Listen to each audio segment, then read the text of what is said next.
Role-Playing Public Radio. This is RPPR episode 100, our 100th episode. Yes, special. Everyone. And this yes. with me, as always, Mr. Tom Church. Your praise sustained us to 100. 100 episodes of the main podcast. The circle is complete. And in this episode, we have some guests. We also will have some roundtable discussion with the RPPR crew answering listener questions. And for this first segment, I had some of our veterans, Tom and Jason, to talk about the history of RPPR. So I'll begin. So Jason, sound off like you got a pair. Hi. Wow, Tom. He's the one who That's better. Yeah. Yeah. To give some of you may already know the history of RPPR, but for those of you who don't, to give you a little background, RPPR in its earliest incarnation started in 2005, when we, for some reason, some friends and I decided to make radio plays based on these very funny posts made on RPG.net. There was a guy, Al Bruno III, AB3, who he basically posted these stories about the really fucked up things that he did or that he experienced as a gamer, and he wrote them in a very sort of Dick Marvel radio script format. So we obliged him, and we just decided, hey, why don't we make these into a radio play? I don't even know where that came from exactly, and so I think that was actually one of our friends, Chris Farmer, who was really interested in audio production. I believe. Chris was AB3 in most of those, and I was El Disgusto. And we had some other friends, Patrick and Curry, and Darren or Collateral Darren. Yes, Collateral Darren. And we haven't done those in a while. No, because they're a lot of work, and it was a lot easier when someone else did all the editing.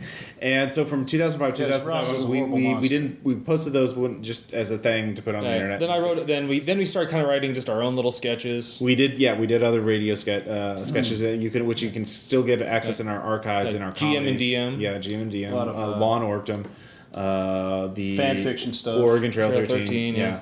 Extreme XP. So we did a lot of these little things in that early period, but it wasn't as a podcast. It was just like, hey, we're doing a thing. We're posting the MP3. Blah blah blah. And I think I remember the discussion of doing an actual podcast. Yeah. We were on a road trip to Arkansas. There was a mention of that. There was a mention of that, but it didn't really solidify until. But that's when the name RPPR first came up. No, I think that was just when with the AB3 sketches. Like we set up a website and we started posting them. But the name of it, the name of role playing stuff too, like early on. Yeah, but the name of role playing. Yeah, the name of role playing public radio was on a road trip. But the idea of the podcast was kind of born before then. The discussion. The thing that really solidified doing a regular podcast, was going to Gen Con for the first time.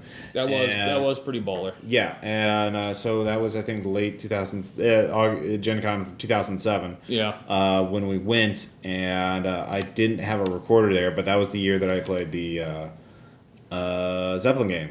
We both did. Yeah, we both did. That's when I first met Glancy. Yeah, we first met Glancy. First met Shane Ivey at Arc Dream, and I pitched him an idea for a book for Arc Dream, and after that episode, we should do this. We should talk about this on the podcast, and so we put it out, and blah, there was the episode. And basically, we threw something together, and you people loved it. And I mean, it was a gradual rise. We kept doing regular episodes, and we were still doing. No, Ross, we were instantaneously famous. Come on. No, we were still doing a lot of with some comedy sketches and a little, trying to vary our stuff. Like you said, those are a lot of work. Yeah.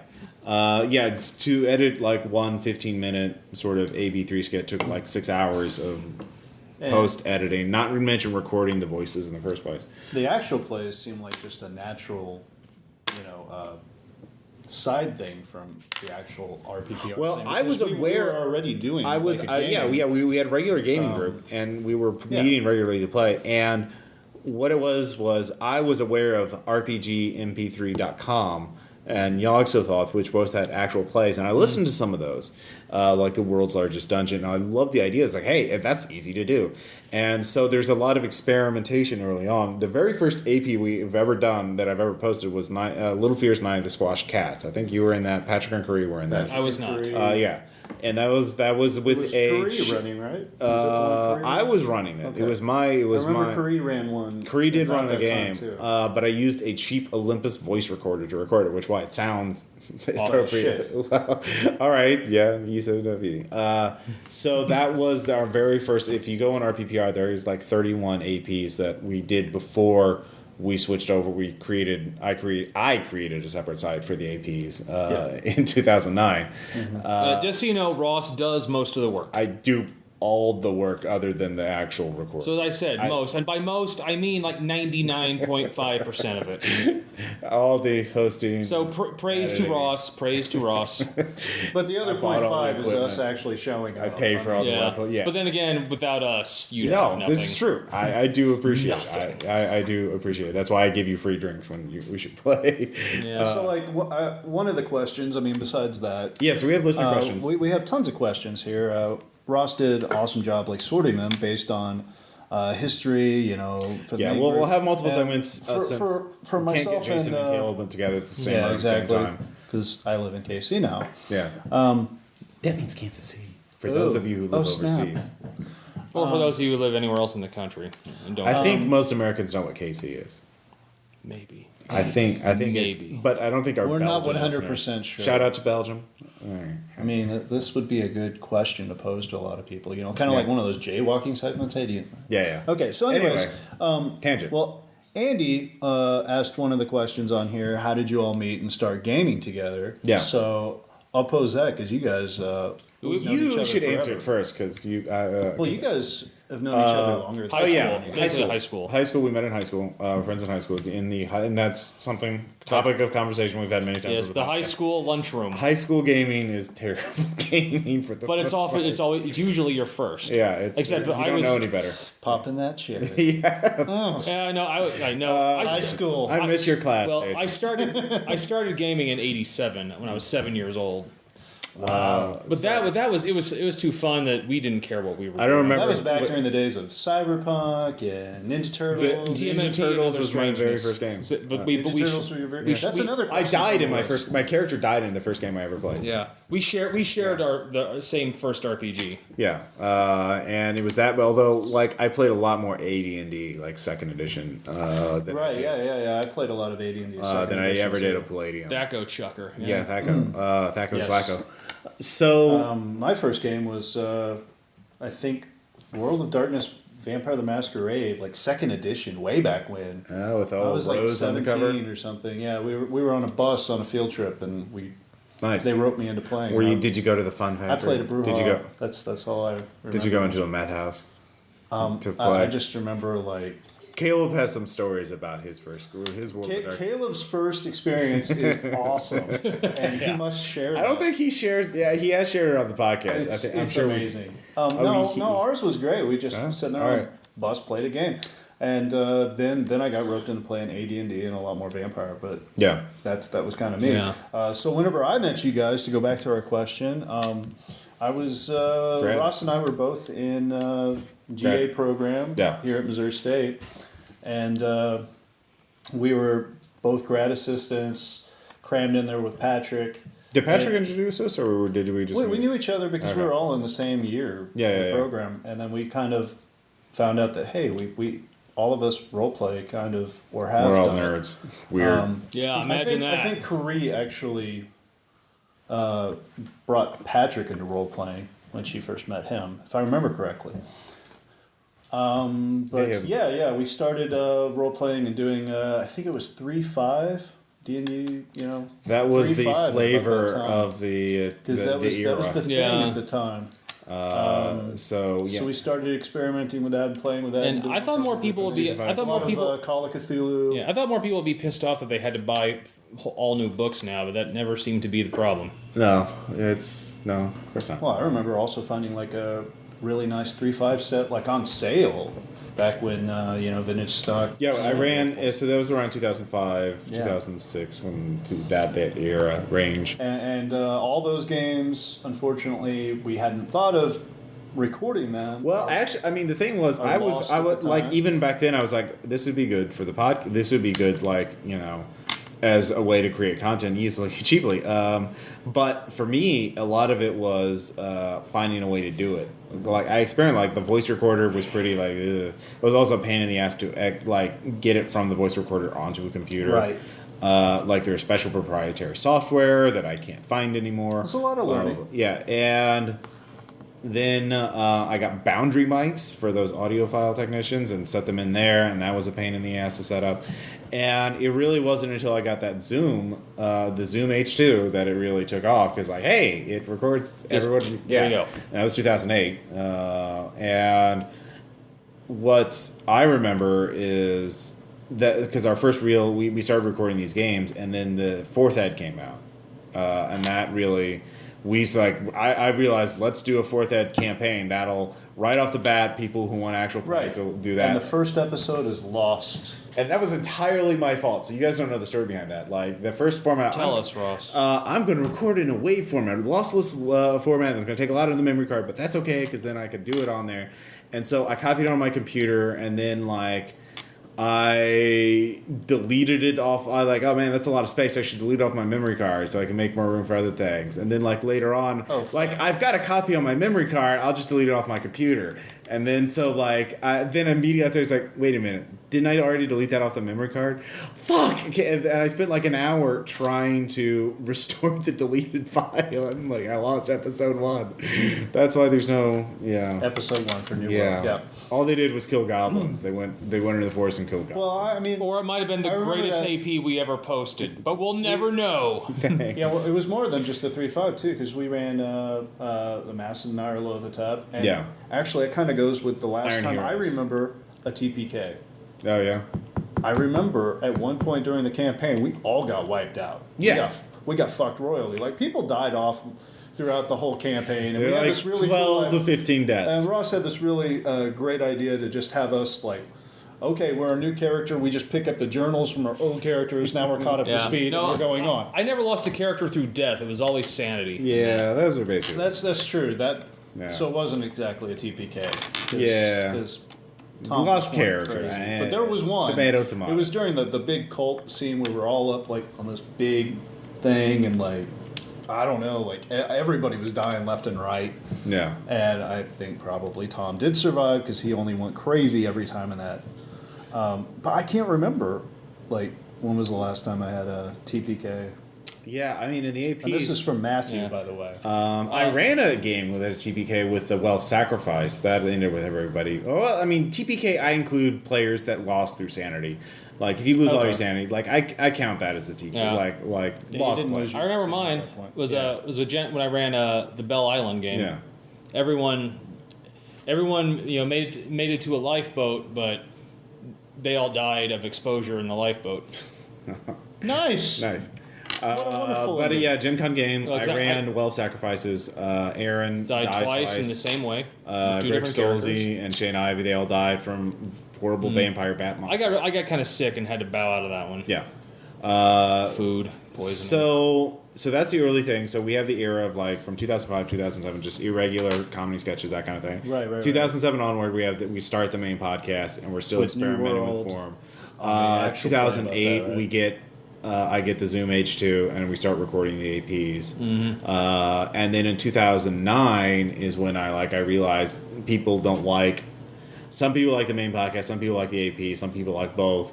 But it would just be easier if I split them up into. So I create a new site, and I post U-Boat Haraus. That's the first AP on the site of the RPPR actual play, and we kind of have fixed in these forms that we've done. I've experimented a lot over the years with like various things. Like we've done the fan fiction reading, and we do raillery at Once in a Blue Moon.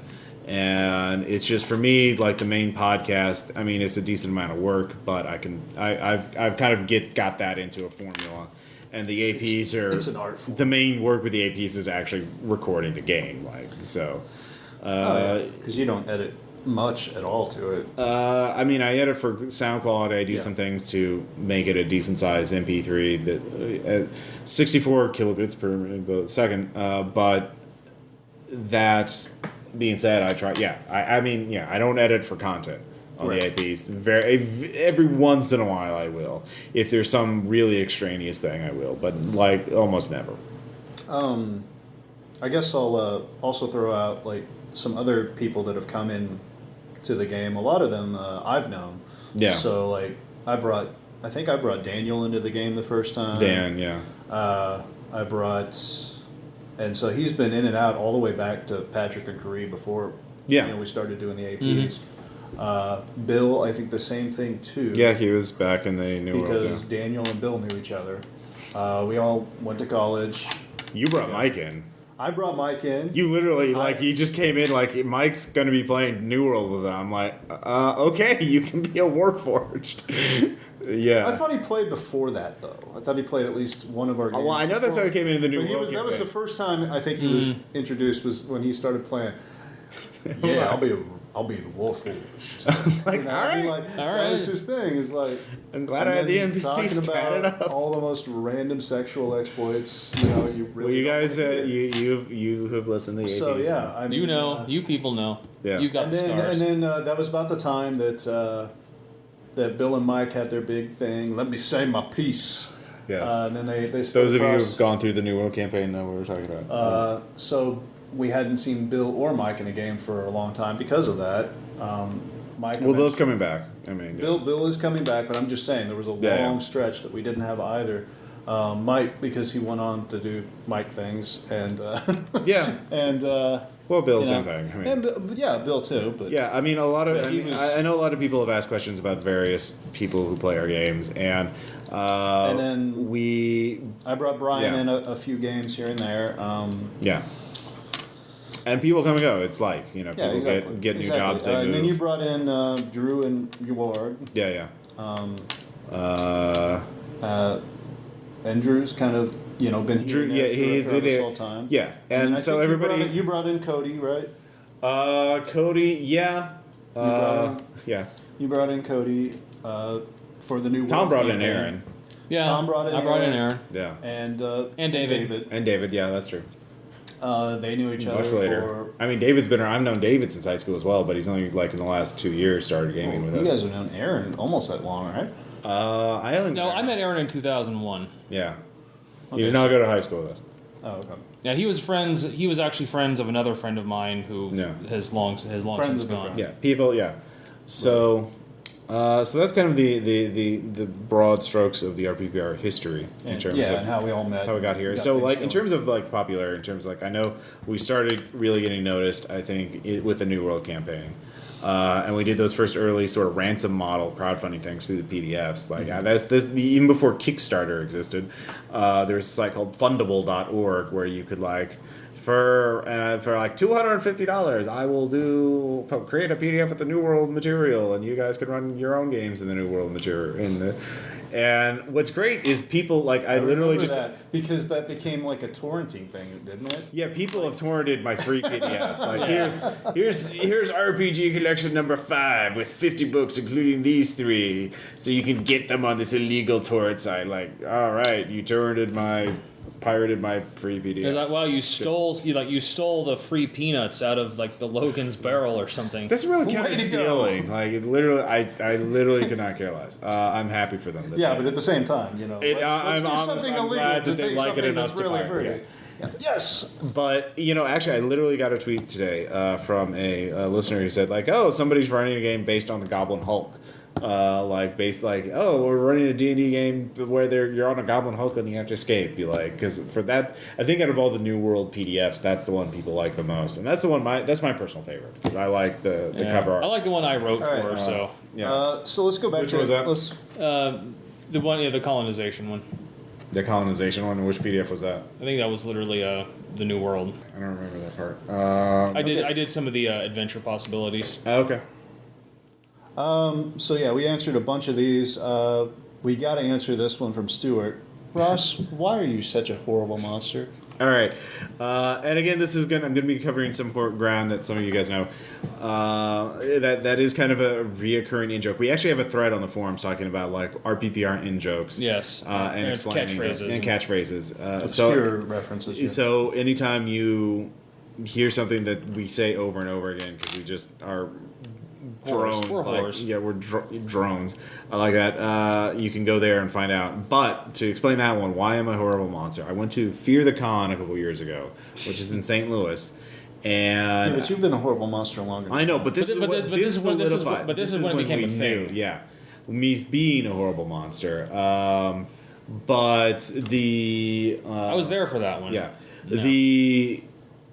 I ran a game called The Age of Masks, which was a superhero meet Cthulhu Mythos type game, and at the end of the game was literally the players had a choice to like do different things to try and stop. Like one that was to try and stop a horrible monster from being summoned, and I forgot what the two choices exactly, what the implications of them were, but. It's a couple years ago. Anyway, one player just said, "Can I use my diplomacy skills to make the other player do what I want?" And you said no. No, well, of course not. I'm not going to mind control other players. I can't mind control other players outside of a supernatural power to do that. I think you kind of players said, like, have agency. That's the one thing that they get. I mean, I think you said like if it was like a mind control power. Then that's one thing. Yeah, literally.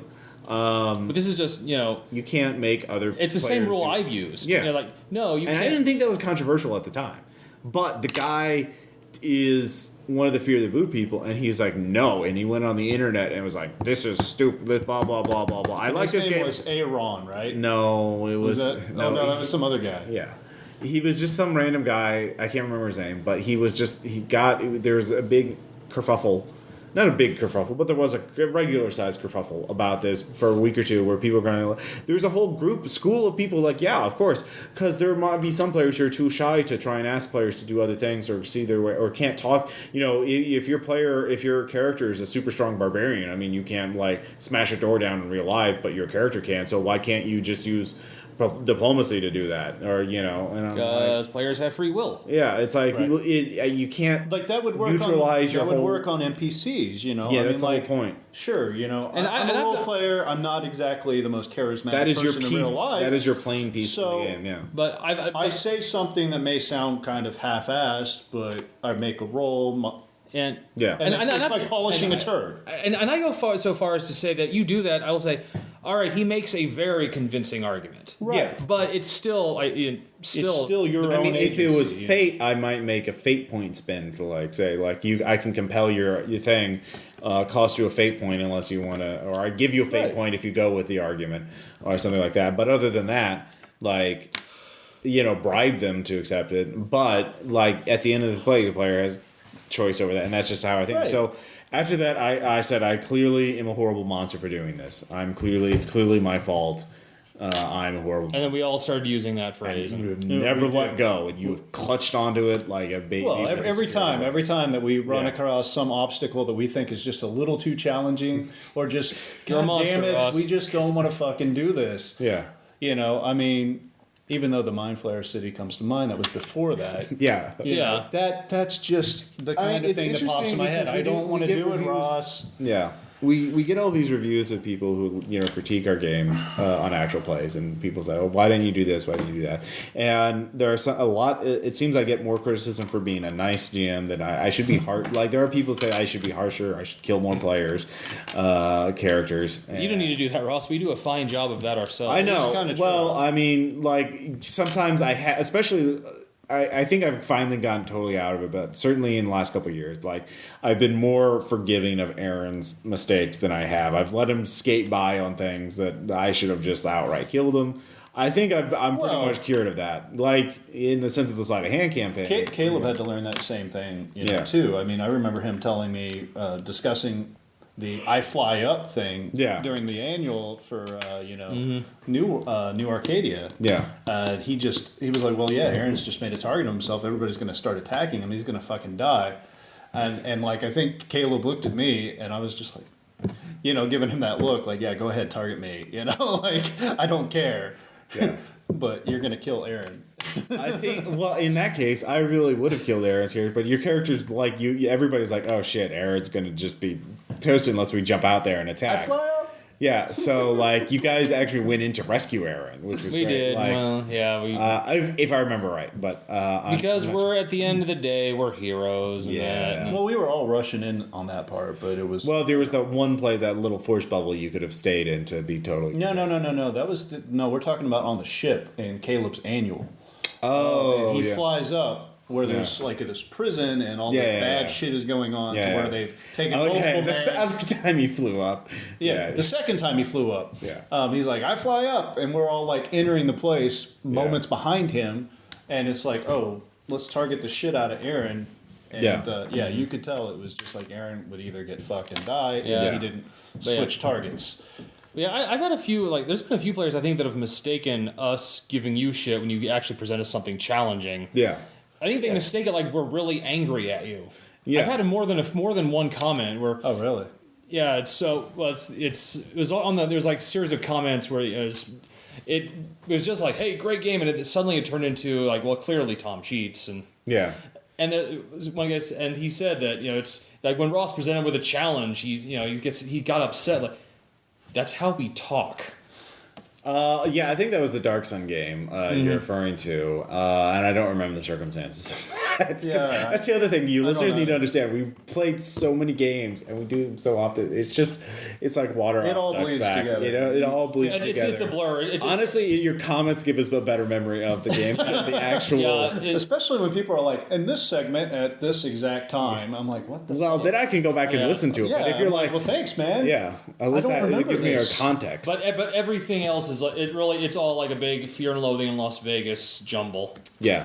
Yep. I know, but some people accuse me for being too harsh. Like I remember the game that the Base Raiders game where Aaron. I've been like, "Ooh, dude, come on," and I've said something to kind of, because I was upset about something, and I can't remember. There's been so many times. I think it was the first time we really attacked a vampire in Night's Black Agents. Oh yeah, it got to the point where like it was more just out of exasperation. Like, Jesus fucking Christ, what do we have to do to kill this I guy? I didn't bring that. No, it was actually when they were attacking our office, and I think after we finally he's been defenestrated, run over, blown up. Yeah. I mean, and he's like, we were like, Ross, if you bring this guy back, I'm done. And actually, you said like, well, you don't know. He said, like, Ross, he's dead. I think he realized he has to let that happen. That was just too much. So I do remember one case where I was criticized for being too harsh, and that was the Base Raiders game where Aaron went to rescue Sparkles the unicorn. And off on his own again. The thing was, as I mentioned in the comments, that in that particular game, no, I didn't like Sparkles, man. Come on, I'm sorry. I would have killed the fucking the whole encounter was optional, but I had designed it with the entire group in mind, and so. But Aaron wanted to try to get him for myself, and for me as a GM, that was hard. Sometimes it's hard to, as a GM, be like, I could run something for Aaron that'd be very difficult, but I didn't want to have you all sitting on the sidelines for 30 minutes to do a complex encounter because it's not going to be easy to get him out. Right. And so I decided on the fly to simplify it by like Aaron has a choice to accept. Do you trust Sparkles to help you out, or do you not trust him? And Aaron decided to trust him, and that wound up. Well, if you listen to the AP, you find out what happens. Yeah. But people criticized me that I was being too harsh on Aaron for that. I was being too mean by. I remember that specifically. I thought you did a great job trying to balance. Hey, I don't want the rest of everybody sitting there twiddling their thumbs for a while, because I've been in games actually. I remember one Aaron ran where it was the Nim game, and I sat there for 2 hours not having anything to do. Yeah. And that's why I kept bringing up the thing oh, my mouse got raped by a zombie or something. I just wouldn't let that go because I'm like, God damn, dude, my character is dead. Just let it be. Yeah. How am I alive? This makes no sense. I actually got accused of being harsh, believe it or not, with the dog punching. Yeah. It should have been just a Call of Cthulhu does have that problem where you just we encountered last night again where people can just roll parry, dodge parry every attack. So it kind of if the dice are statistically average, you can have very long melee fights, which should have been a very short encounter. Yeah. And I was tempted at. Anyway, we have more questions. More questions. Yes. Patrick asked, "What's your favorite one-shot campaign and why?" Favorite one-shot or campaign and why? One-shot or campaign? As player or as GM? I guess you could do both if you wanted, but Campaign wise is easy. Heroes of New Arcadia. Yeah, that's mine too. That gave me base raiders, so all that sweet Kickstarter money. And I love superhero games. And I'm because I still love base raiders. I mean, I still love creating. I'm still creating more content for it, by the way. So that's easy. Yeah, easy move for a campaign. For one shot, probably. Actually, I'm gonna say Night Mall. I love that, and that's why I ran it like 6 times. Oh my god, yeah, that was one of my favorite. But that's that was one of our earlier ones. But that was like, I love this Carcosa shit. I'm gonna keep trying this out. Like that's what got me hooked. You did do the Carcosa thing a little much. I don't think that's possible. I think my favorite one shot. I think my favorite one shot was the. It was a game involving the Slender Man, but we were like going to that. We were like a film crew. Oh yeah. That's the fear itself. I throw the rock. Oh, that was a town called Hope. There was a Fear Itself game based on Slender Man, and then there was a Call of Cthulhu game based on Prototype. Oh, okay. So I'm thinking of a different one. Okay. Yeah, that was. I just remember the film crew. Yeah. Like get the story, get it at any cost. Yeah, I think in terms of being a player, probably one of Caleb's Dirty World games. Probably like Danger Fraternization. I think that was the really fun plot to see. That was really fun to see him being. I mean, I didn't even do that much. Dude, totally. Yeah, he was totally doing Brad Pitt from. We never did say that. We met Thad through Cody, right? Yeah. And he was another. I knew of Thad because I actually taught his wife whenever I was a GA. So there's an extra little tidbit too. Yeah. But yeah, so Jason, what about you? Okay, so me, favorite one shot, favorite one where I got to just cut loose and be a dick was definitely The Haunting. I love that. Oh god. But favorite in general, just like actually it was all solid all around and really had me hooked and totally into it was the Arcadia Signal. I love that one. World of Darkness has always been a favorite of mine, obviously, because it was first. I like the Arcadia Signal too. I like World of Darkness, but I just like Mortal games more than I do. Yeah, so do I. The stakes are higher. You're really vulnerable. Yeah. You can't just run in. And I feel you have more of a free hand in making up new shit than you do in Call of Cthulhu. I think there's a lot of times when you play Call of Cthulhu, people expect the mythos as it is written in the 30s, like it was written in stone or whatever. And so. Like the other night I was going through my collection of Call of Cthulhu scenarios, figuring out what I was going to run Friday night, and there's just so many scenarios. Like there's a sorcerer in a farm in Arkham County in the middle of nowhere, and he's kidnapping women to rape them and impregnate them with monsters, and that's the plot. Like you do. And there's like a fucking, like even in the Unspeakable Oath, there's a lot of these scenarios that are just like really rehashing old territory, old ground. So, but yeah, no, I like Arcadia Signal, and I also liked how I was able to bring that character in. Even though we didn't finish the Slenderman thing, I brought the same character in. Yeah. That he had been changed. Yeah, I really wish I could have finished. Oh man, I was really liking that character and liking how that played out. Yeah. That was nice. But then, as far as favorite campaign, I really liked the new Arcadia campaign, but I got to go No Evil. All right, yeah. I really have to, because I started off not really knowing where I feel about this system. It's new, it's weird, it's different. Yeah. I like a lot about it, but man, there's so much to take in at first. And you're just kind of like overwhelmed, and like I didn't know anything about my character, and it wasn't until Caleb started doing like really mapping out a story and a plot that I actually started feeling for my character and liking him. Because I didn't care if Gerard died at the beginning. I was like, yeah, whatever, throw him in there, can of fodder, whatever. And then like that first inkling I started liking my character was when Caleb took on the role of Gardas and started yelling Gerard, and I was like, okay, I kind of like this. When was that? That was really early on. I can't remember. And then it wasn't until I met Fedorov, the other person that was in my... Yeah, and the first time I ever... later on when we got to the Scum Swarm and I met Fedorov that I really felt like, oh man, this character actually has some depth that I didn't expect. And the first time I ever played a social character, really. Yeah, Preston was pretty fun. So, is that your choice as well, or do you have another different one? New World, or... No, I'm still going to have to go with New Arcadia. Okay. But, okay, an honorable mention for my one-shot...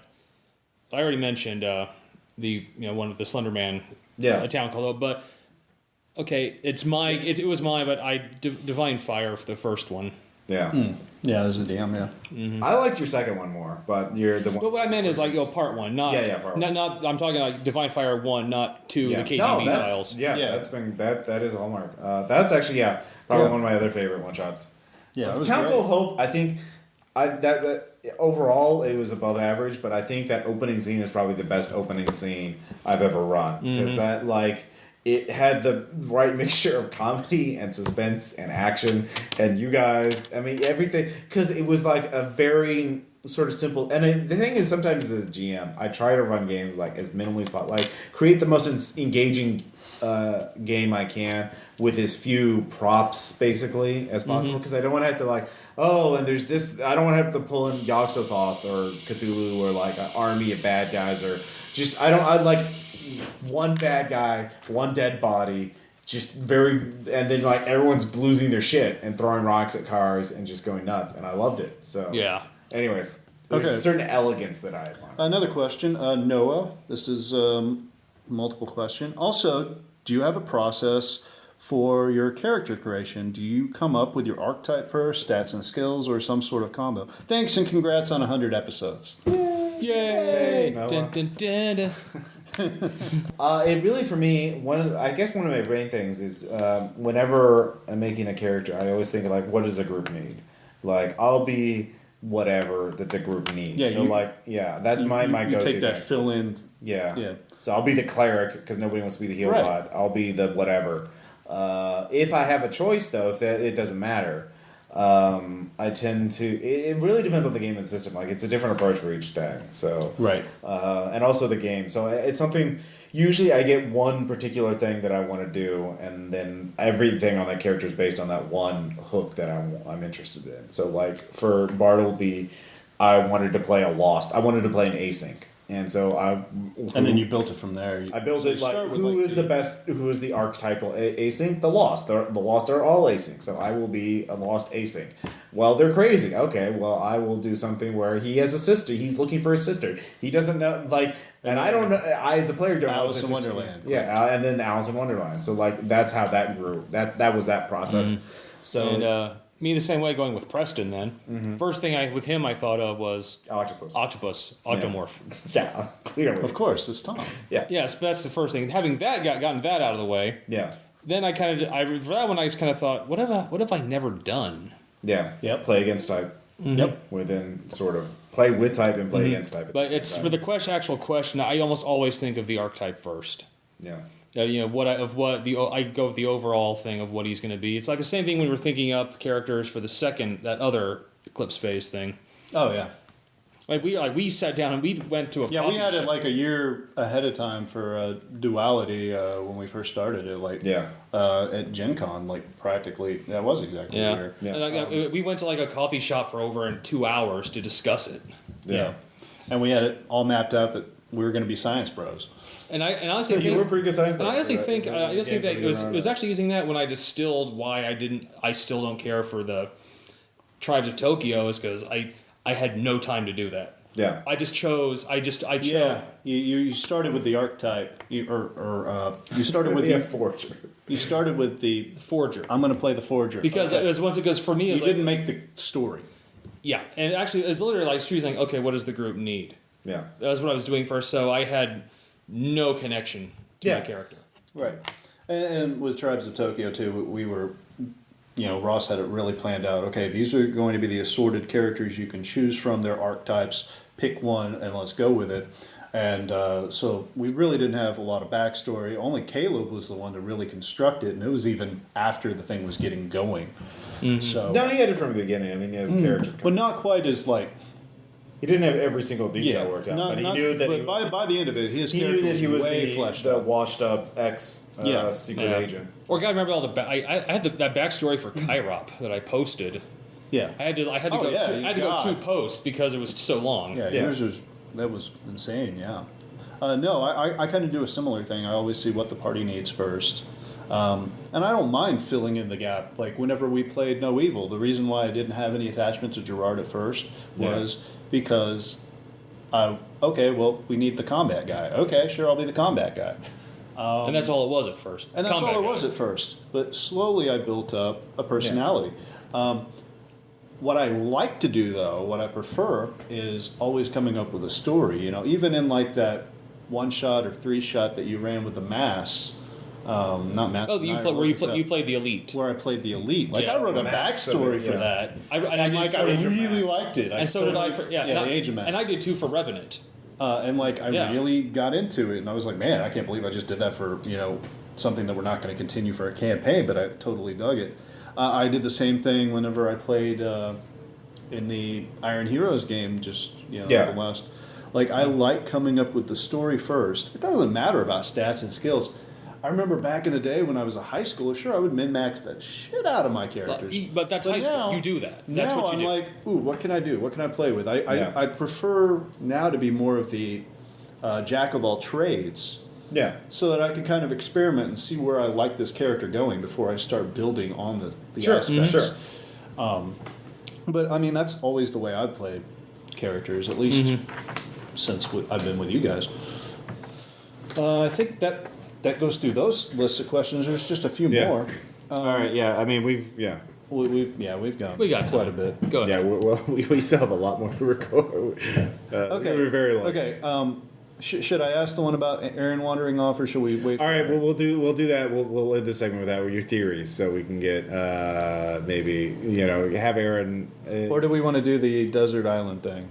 We'll do both. Or we do both out of that later. Okay, so, let's start with the desert island thing. Okay, Thomas asks, if the cast of RPPR were trapped on a deserted island, who would last the longest? Who would be the first one eaten? And who be the one to actually make it off the island? Who would be the one? There's no wood. Yeah. Long odds for any. Well, Tom, do you want to answer first? I'm going to say I don't put high odds for me. Yeah. Because I know what I'm capable of, and if I was lost on a deserted island, I would not have any skills to contribute, or I wouldn't be able to. I'm not very physically fit. Right. These are us, not characters we play. Yeah. No, clearly. Or how we play characters. I have a feeling, actually, if we got stranded on an island, I might probably be one of the first to die. Because of this, just with the whole situation and the lack of probable rescue. I'm not going to turn into Tom Hanks and Castaway, and 4 years later I'm throwing spears and killing fish with it.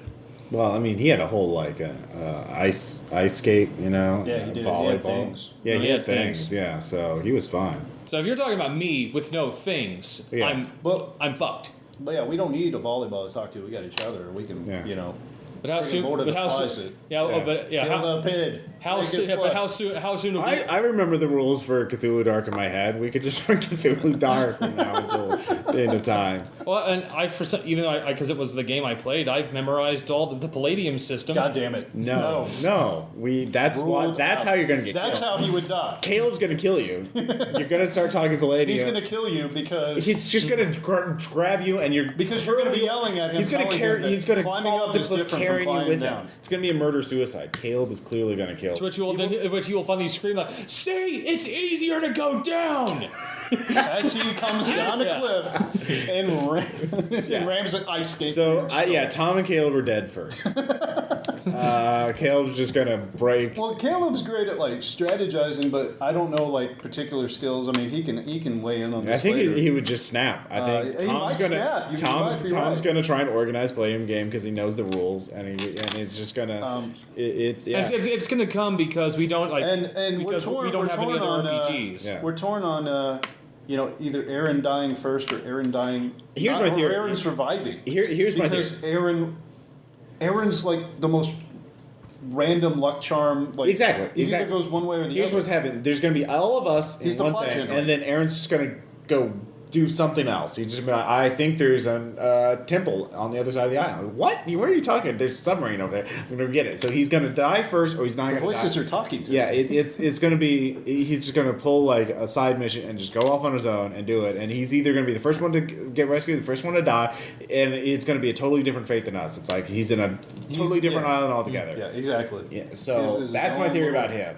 So Tom and Caleb are dead first. Look at how we described Aaron's thing as opposed to Caleb. Caleb, like in the game, would map everything the fuck out and survive. Yeah. But Caleb in real life is a little different. Aaron in real life and Aaron in the game are virtually inseparable. Yeah. They're the same.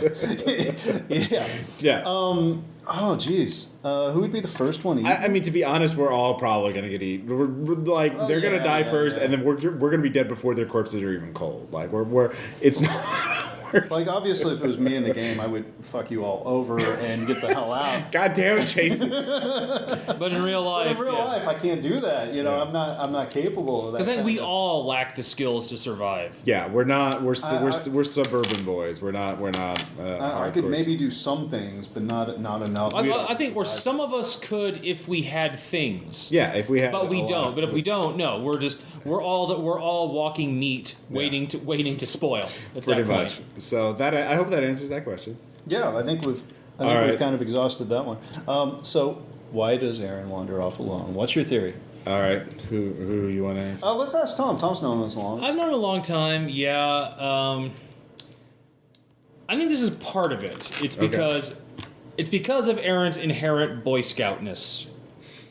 And it's for most of the time... Not Boy Scout as he can survive on the desert island. No, just like, he's being the Boy Scout. Right. Yeah.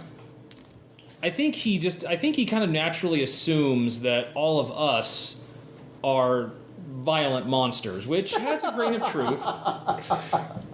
Remember, he is the guy that has to hack the Vampire Masquerade Bloodlines game because he doesn't want to go around sucking blood out of people. That's true. Yeah.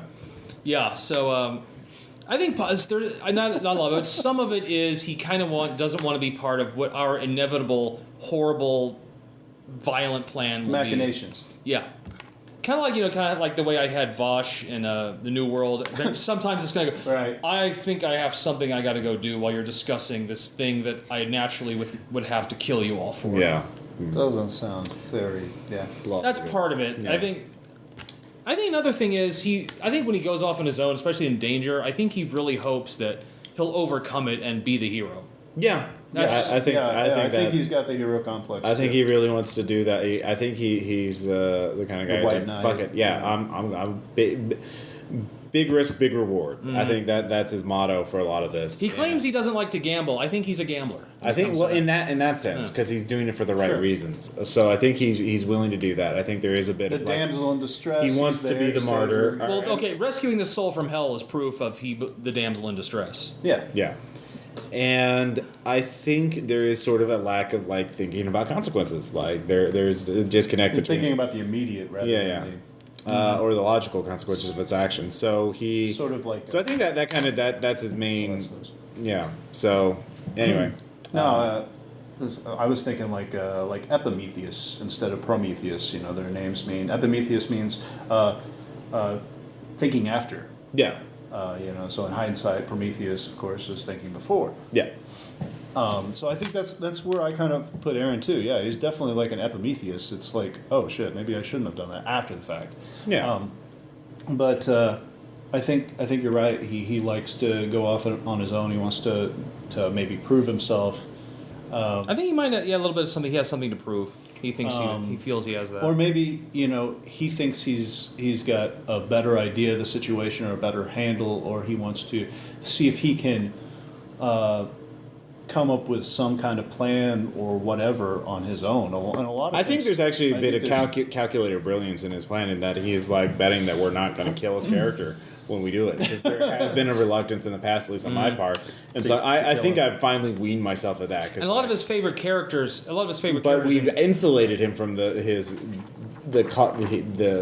consequence of his actions. Like, all right, you're not dead. You just, so he's like, yeah, whatever. But yeah, some of his favorite characters, they often, like Doctor Who. Yeah. They do, it's like, they know what they know what needs to be done. Yeah. And everyone else is just kind of idiots in their way. It's like, if you would just follow me, everything would be fine. Yeah.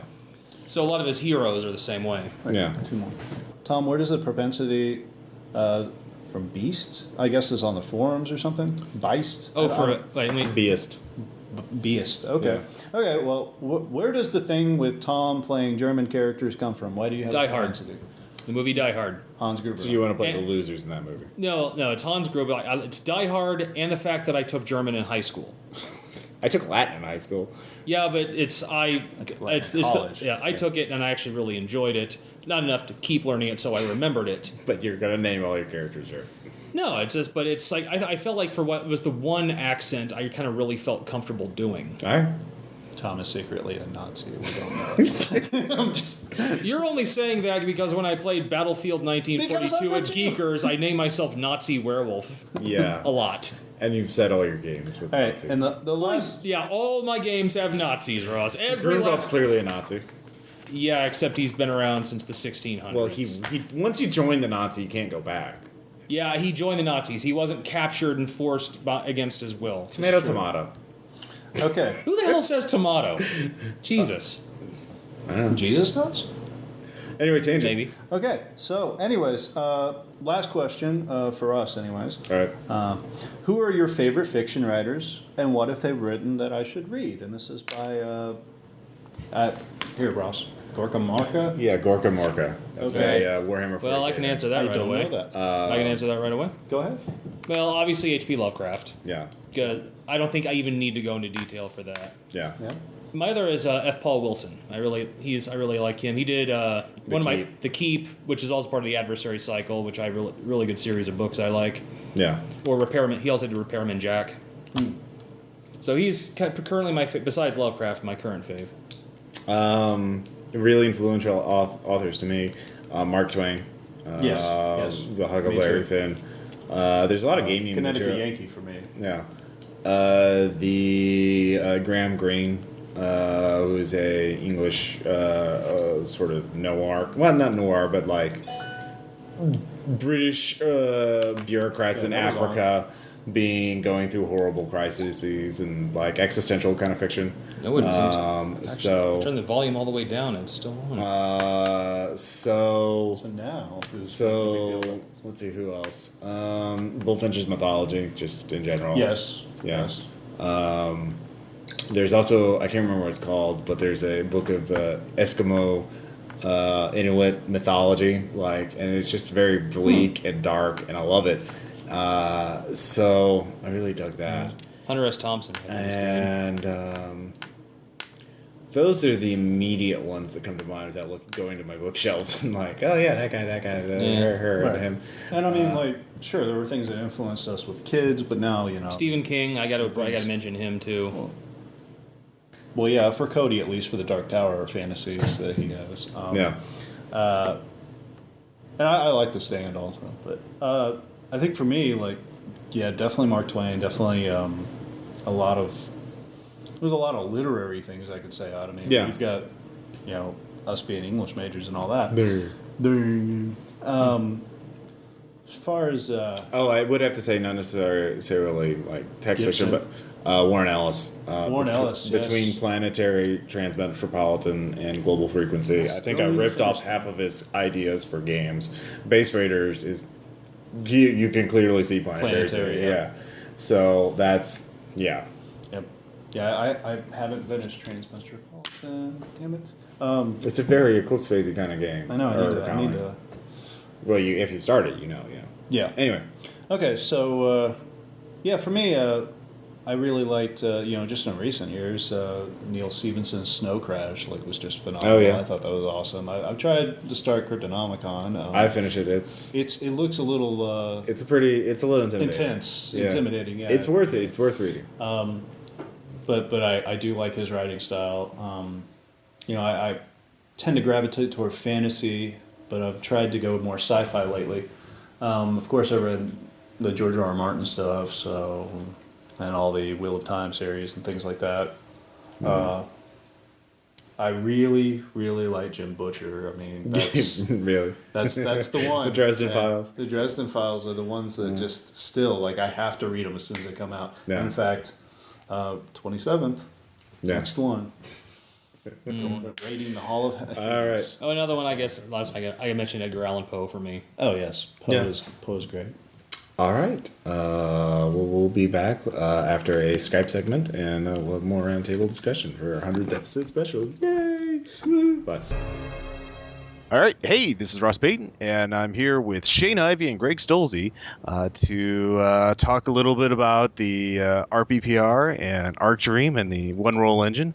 So I met you first, Shane, back at Gen Con some years ago.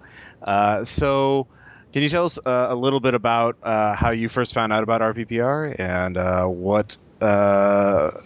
So yeah. Yeah. And actually, I think the first time we met in person was at Origins, maybe the same year.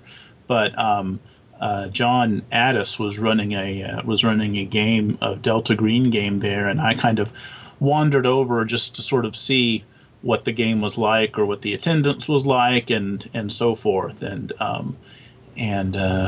I think it was you that I met there.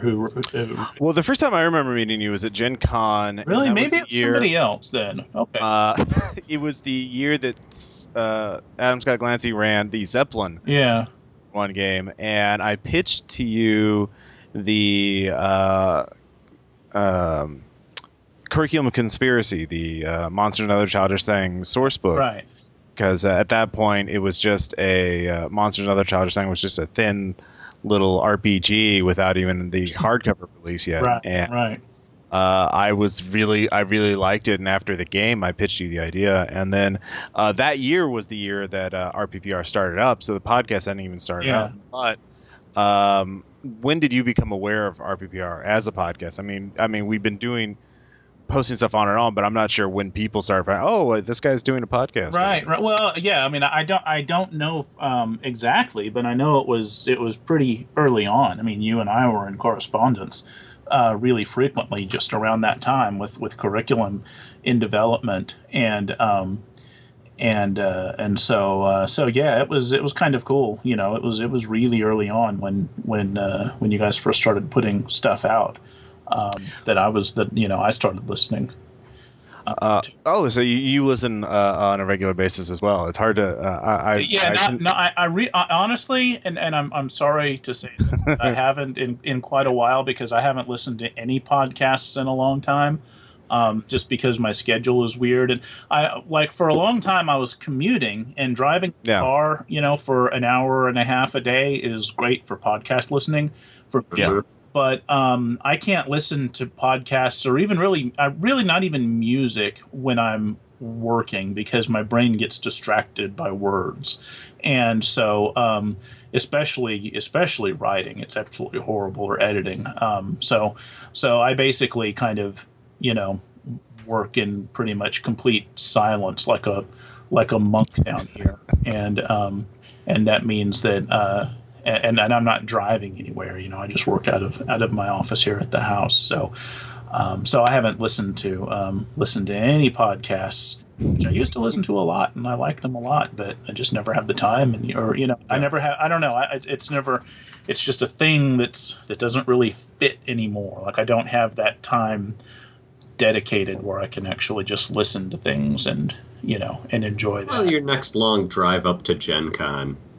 Yeah, that's true. Yeah, when we drive up to Gen Con, every year I drive up with John Marin and my friend Kevin Pisano, that help run the booth at ArcDream the ArcDream booth at Gen Con. So I mean, I am the same way. I only listen to podcasts when I'm driving or doing something like that. And lately I've been I have like there is a part-time job where I go to an office and work, and that I can listen to like a 20 or 30 minute podcast. So I've been listening to Welcome to Night Vale a lot, but other than that, I haven't been listening to many podcasts. So I'm guilty of the same thing. Yeah, I kind of hate it because I actually really liked listening to a lot of them, and and especially RPPR. You guys have always been really, really,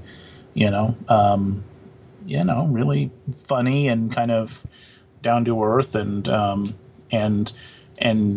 you tended to put on a lot of actual play stuff of things that I helped make. So That's even better. So speaking of actual plays, so Greg, we've done a lot of your games on the podcast from not Monsters, but Wild Talents, especially since I ran like a 30-session campaign of Wild Talents. And when did you first become aware of this? And have you seen or sort of any kind of influence of RPPR on people who have like bought your game or played your game or gone to you, talk to you about it? Or, I mean, what do you think of when you think of RPPR? Well, let's see. I can't think of a moment where I'm like, that's when they came on my radar. It was just like...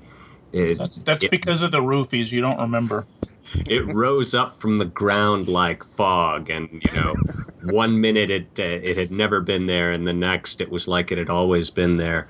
I think the earliest thing I may have heard was you guys doing the AB3. Oh, you remember that, the AB3 sketches that from the RPG. And, oh, okay.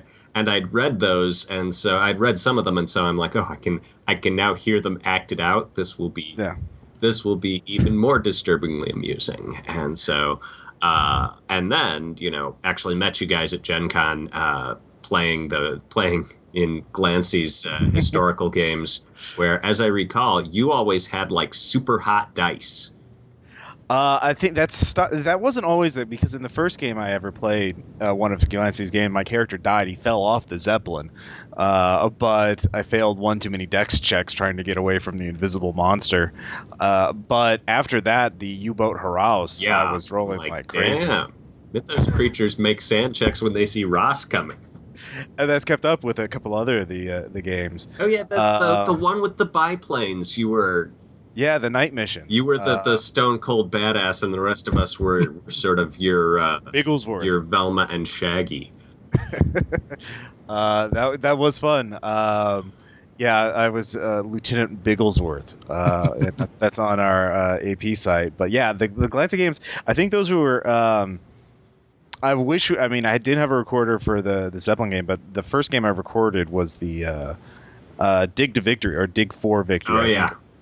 And you were in that as well, weren't you? Yes. You were, yeah. I have fond memories.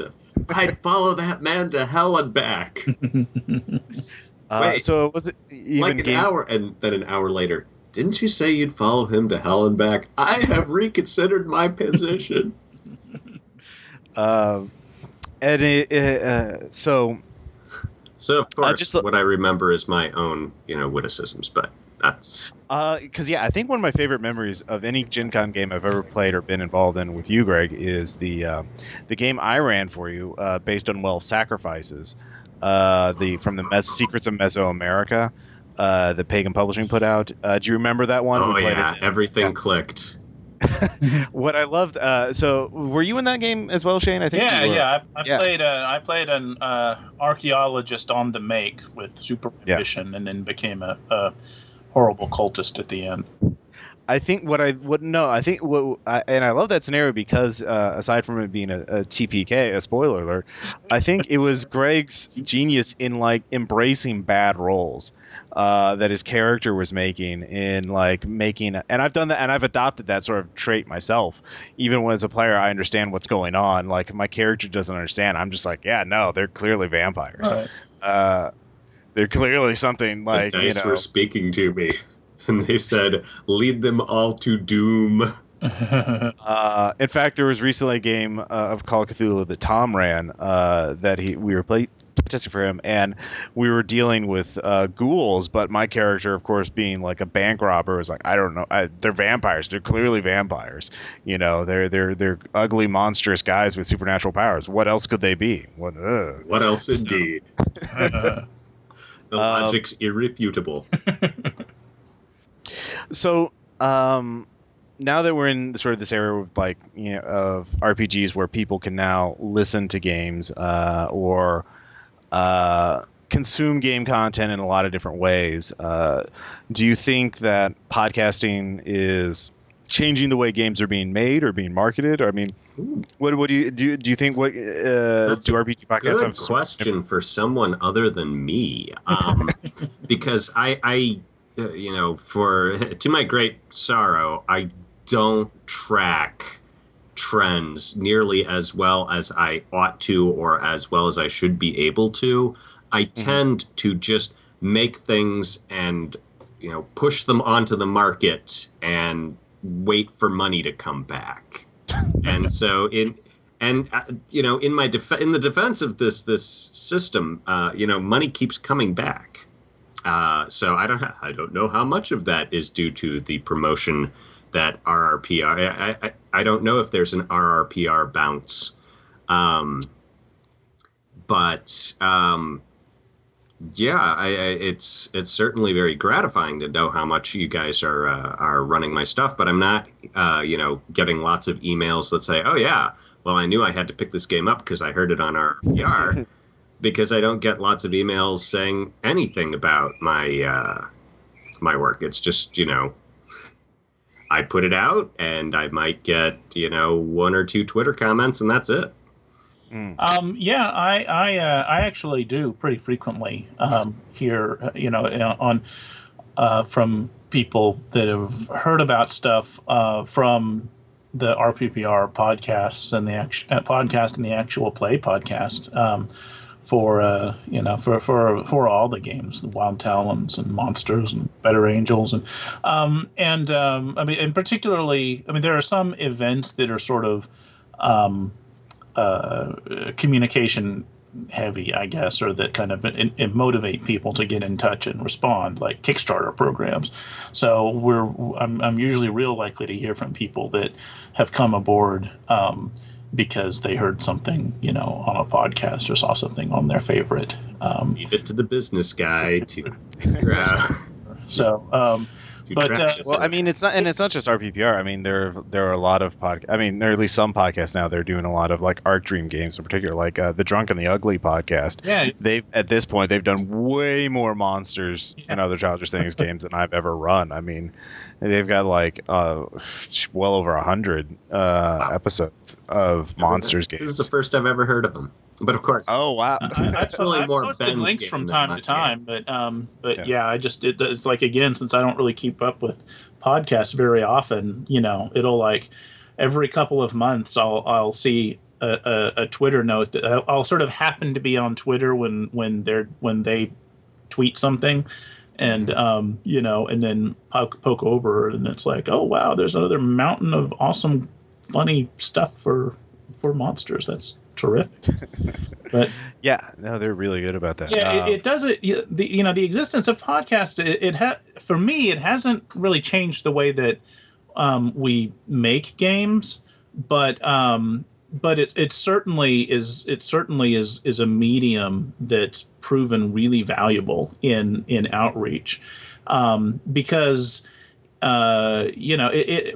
basically in most cases, unless you have to do a lot of editing work, it's a lot easier to just post audio of a game than it is to transcribe a game, right? So you have a fairly well accessible way of just letting people hear what a game is like.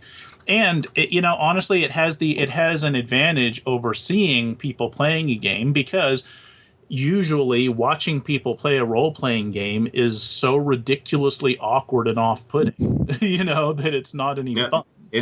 Unless you're Felicia Day, nobody wants to watch you play. Right. Yes. So that even rhymes. I know. I was just thinking that. I think that. Yeah. But if it's just audio, I think it becomes actually more accessible because because you're just hearing them and you don't feel. Interesting you bring that up. Watching people, and I've thought about this a lot, but because I would love to, I want to have more things out there showing our games in play and showing what they're like. And I've thought about doing video stuff, and I've kind of always wind up leaning away from it, because the sort of as wonderful as role playing can be, around a table, for the players around the table back and forth, where you've got that communication going on, and you've got body language going on, and all the other things that you lose when you switch just to audio. It only really works for the people that are around the table, because each of those players is fully kind of engaged and invested in the characters and in the action and what the dice are doing. And so they're sort of focused like lasers on each other. But video would work for LARPs, but I don't think it works for tabletop as well. For the same reason that, watching people shoot craps on video wouldn't be that thrilling. Yeah, you're basically, when you're the one rattling the dice, you're sucked in. Right. So, watching other people have fun on video, that works wonders for the porn industry, I guess, but sadly not so much for gamers. But well, actually, it's interesting you bring this up, and I used to think of that way myself, but I've recently, by tracking referrer links to RPPR, I've come across several Reddit discussions where people are specifically looking for video actual play of RPGs, and I think because of Google Hangouts and the integration of video into let's do a Google video Hangout and then let's post it to YouTube. That's a good point. I forgot about that. And of course, I've recorded several Google Hangout games that I ran for Lovecraft Easy over the last few months, and that's interesting. And I think actually that's kind of the exception to what I was talking about, because there everybody's kind of talking to the camera. Right. So if you're watching, well, there are two types. One is the everyone's like on Skype or Google Hangouts, right. So it's everybody's like a picture, a headshot, basically, talking to each other. Also, sometimes with a tabletop program like Roll20 or Fantasy Grounds or whatever. But the other one is like a web camera set up in the corner of a table, and everyone just going to talk. And just recording us, a group of people doing it, and they've done it on like streaming sites, and that's something I've thought about. I've wondered about myself about whether I don't think RPPR will ever do that because our players we're kind of used to the way we're doing things, but it's kind of an interesting conundrum. I'm curious now. I haven't seen all that, so maybe if maybe there's an audience for it. There is a subreddit called RPG Recordings. That I will give you guys the link to. But one thing I would definitely like to do more of is short videos, just showing how elements of the games work. The one roll engine would really benefit from that, from being able to just sort of show the dice on the table, and sorting them and how they work in each different game, and you can kind of explain that with dice in front of you in a tenth of the time that it takes to explain it in text. So I can see that. If you wanted to do it right, I guess you'd want like 3 cameras, one for the table, and then the others positioned around to face various people, and then you'd need someone to edit it together, which would be a gigantic job of work. I don't know if I would.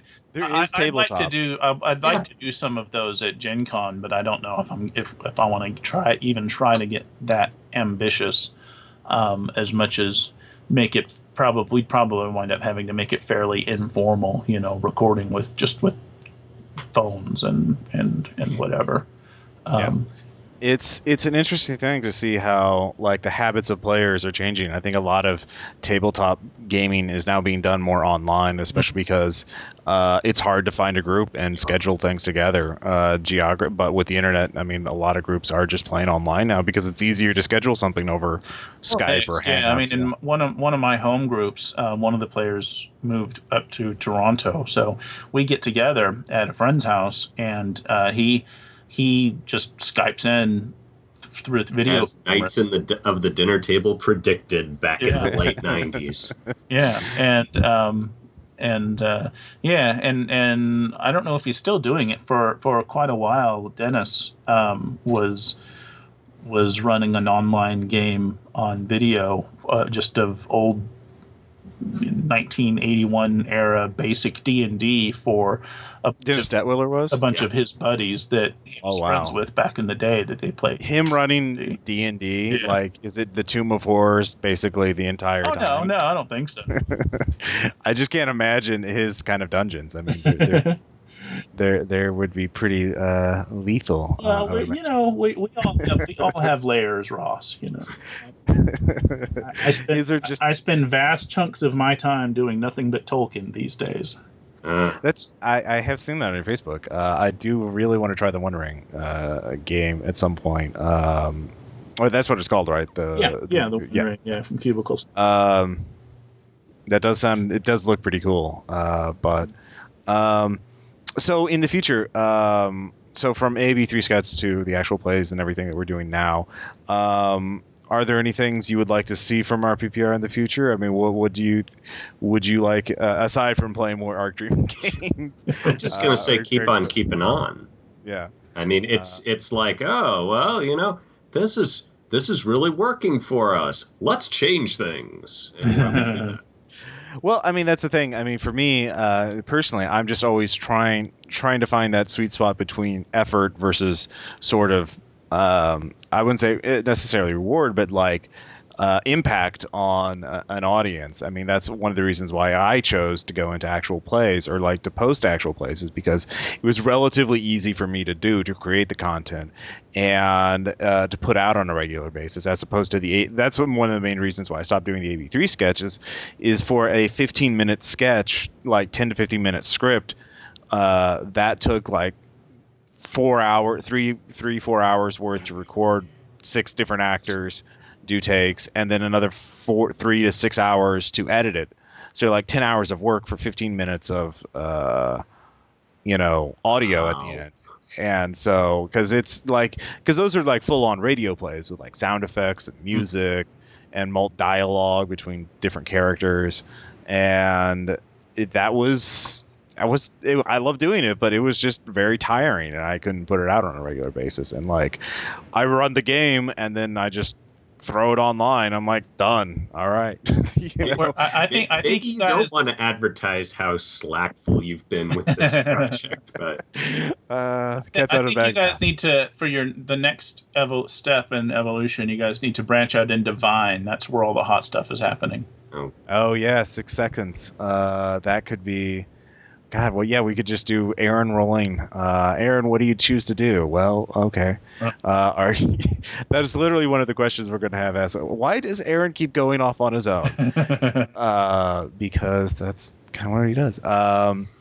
So, all right, cool. Well, thanks for this conversation. And congratulations on what is it, 100 episodes now? 100 yes, there's 100 episodes of the main podcast. We've been ongoing since late 2007. And dude, 100 of anything is pretty impressive. Yeah. Yeah, that's great. Yeah, and thank you very, very much for all the love you guys have all shown to to our projects in particular, of course, but just to gaming as a whole, and to this genre, this kind of entertainment that's kind of filed away in its tiny little niche. So it's really cool for me to see and hear other people having as good a time with it as I do. Yeah, it's carried on the backs of the fans, that's for sure. That's true. All right. And next up, we'll have another roundtable segment from the RPPR players. All right. Some topics with Tom and Jason, with especially the history of RPPR. Let's continue that with Aaron, Caleb, David, and Bill. First off, we'll do a brief thing of how you guys got introduced to RPPR. So we'll start with Aaron and then Caleb, because Aaron's one leads into the other, so that's kind of going off. initially I was RPPR. I was introduced through Tom because Tom had been friends with Ross for God knows how many years, and as we further established they've known each other, and I've known Tom for a while. So once my schedule permitted, and Ross got to know me a little bit better, I started just coming into further and further games. I think the first one that I can really remember was a League of Extraordinary Gentlemen game that kind of petered out, where I think I was playing a trainee of Ghostbusters International. Yeah, so, I remember. I think that was the GURPS one. That was the GURPS. That was being on. You prevaricate. Now it would have been on the podcast proper instead of the AP podcast. Yeah. But the first time your dulcet tones were recorded for Ross's for Ross's use was as an apologist for Sluggy Freelance. Oh God, yeah, that was the first time because good catch there. You're absolutely right. Ross was insulting my webcomic preferences at the time, and still continues to do today. As a scholar and yeah, absolutely. Anyway. And I came and whined about it, so that's about it. So Caleb, it was my second year of teaching. And I realized I had no hobbies whatsoever, because your first year of teaching is crying in between doing other things for teaching. And then I was talking to Cody, who I knew from college for a while, and he said they were going to start a Dark Sun campaign. And I'm like, I haven't tried role-playing since it was horrible in high school. I'll give it another shot. And then I came in and we did The Haunting, and it made high school role-playing look like fucking Shakespeare. It was the worst game ever recorded.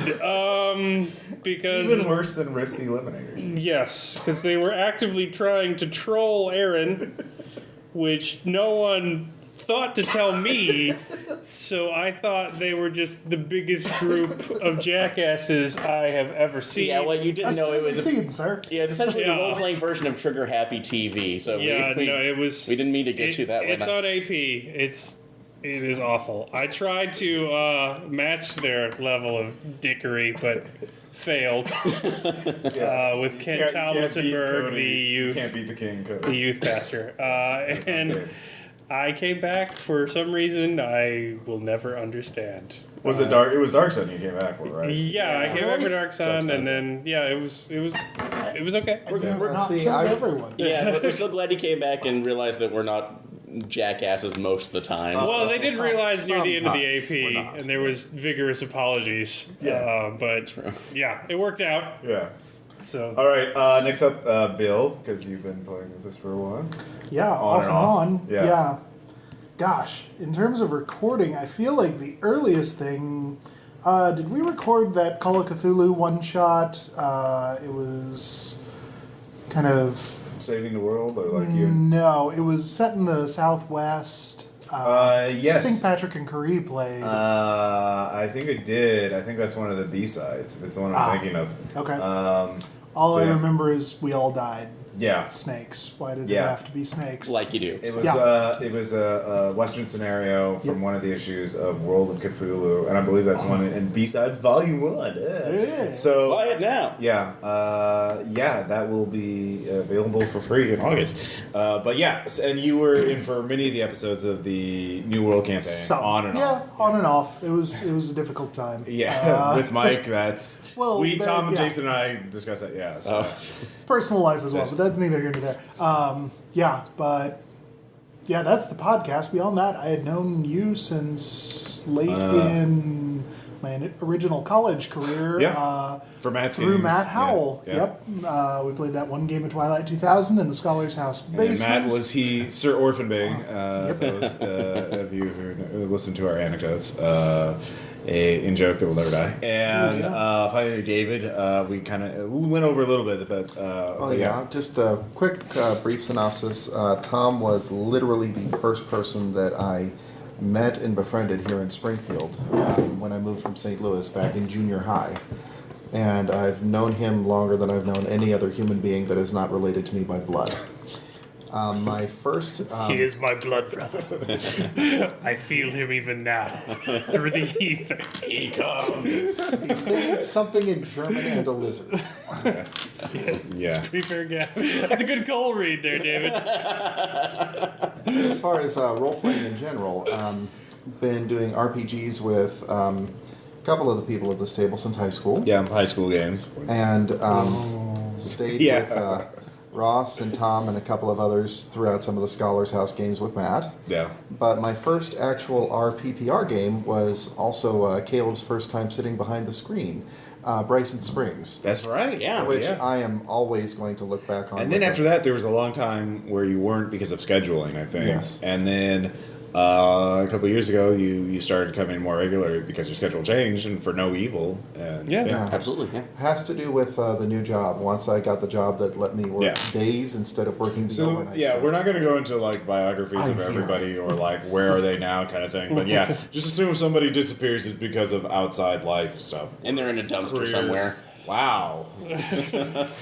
Thanks, Aaron. Hey, you want everything Frank Miller, Alan Moore? That was last night's game. That was the lead. Okay. All right, then. I thought that was just general. All right. A dumpster, Aaron? A dumpster? Fine. All right, so enough of the past. Let's talk about the present. So we have plenty of questions from our listeners. I'd like to answer the first one if I may. Favorite breakfast cereal depends on how much my sugar is kicking my ass, and that is either Honey Nut Cheerios, Lucky Charms, or bacon. All right. Bacon's a cereal? It is if you pour milk over it. Yeah. Duly noted. Second baseball. All right. All right. What? Yeah, favorite cereal? Oh, we're doing this? Oh, why not? Shit. Fuck it. Let's do it live. What did you have to see? Nothing? All the bacon and eggs you have. All right, the Ron Swanson. All right. Ron Swanson diet, so. Really? Riveting. Yeah. I'm just going to go with the oldie that you can't get anymore, the old Nintendo cereal. The cereal that you can't have anymore. All right. So. You heard it here, folks. Aaron would like to eat concentrated nostalgia. Exactly. For breakfast. All right, Seth Green diet. All right. Yeah, he's gonna put. I vomit. He's gonna put Surge over the top of it. Wait, and then put on his LA so lights. Aaron drinks and, whiskey for breakfast? Yeah. a little bit hardcore than he thought. Frosted mini wheats. Yeah, special K because I want to have something healthy before I eat crap for the rest of the day. So let's. Now that we've gotten the breakfast of champions out of the way. Let's questions there. Or does somebody want to read one of them off here? Help me. Yeah. What else we got? Okay, so for newer members of the actual play group. How was the experience of joining a podcasting tabletop RPG group different from just joining a normal tabletop RPG group? Yeah. I've got a thought on that one. If you're joining up with a tabletop group, just any tabletop group, you've got that thought of, I need to be able to fit in with these people, I need to be able to get along with these people. And if you're joining a podcast for the first time, it's not only I need to be able to fit in and get along and just kind of mesh my way into a group, but you also have that feeling of doing so, but the gaming location is not just in somebody's house, in somebody's basement. It's in the middle of an operating theater with tons and tons of people up above you, looking down on you and judging, but you don't get to see their faces. Wow, that's intense. David's pretty little daunting. Real. Like, shit's getting a little bit daunting. All right. But that also tells you that you're going to be bringing your A game. All right. If you want to come back, at the very least, you want to make sure that... Fascinating answer. Bill, what about you? any kind of reaction when we started recording? I think ultimately, and this may have to do more with vintage, because started hanging around with the table as a recording entity more back in the Cody days, so this may be more washout from that. But I feel like for me personally, and kind of for the group in general, it means the snark is always turned up to 11. Especially in a very pointed towards the GM kind of way. Like, no narrative contrivance is safe at this table. For a long time, I was really intimidated by that until I did actually realize that, at least present company and, most of the people that have been through the group, we actually do snark because we love. Yeah. We turn the recorder off. We're just deadly earnest. It just turns into a LARP. Like that, we're wearing costumes, rending our clothes with passion. Obviously, you have no idea. Lightning bolt. You have no idea how many fistfights have broken out between us. So obviously, since I have made this point, the alternative must be the complete and total opposite. There are no shades of gray whatsoever. Exactly. Caleb so ably illustrating my point. Yeah. So Caleb, how about you? I don't know. I didn't really play not recorded that much before. Well, I mean, other than the incident where I don't play White Wolf anymore, but we've already covered that in the podcast. There's definitely less drugs involved. Yes, sadly. But we wouldn't know what to do with them even if we had them. you guys really wouldn't. We'd be trying to smoke acid, like trying to use weed as a if you cut your forehead and rub it in the wound, it gets in the blood faster. No, the thing I was concerned with is because yet again. The Haunting, and I didn't know you guys recorded anything, or that there was a podcast. So when you brought out a microphone, I was a little worried. Not because of the game itself. Well, because of the game itself. That came later. But I didn't know who any of you were. I didn't know if the second half of the podcast was talking about how to preserve the white race, or I had no idea who you people were. So I was a little worried about tying my name to yours on the internet.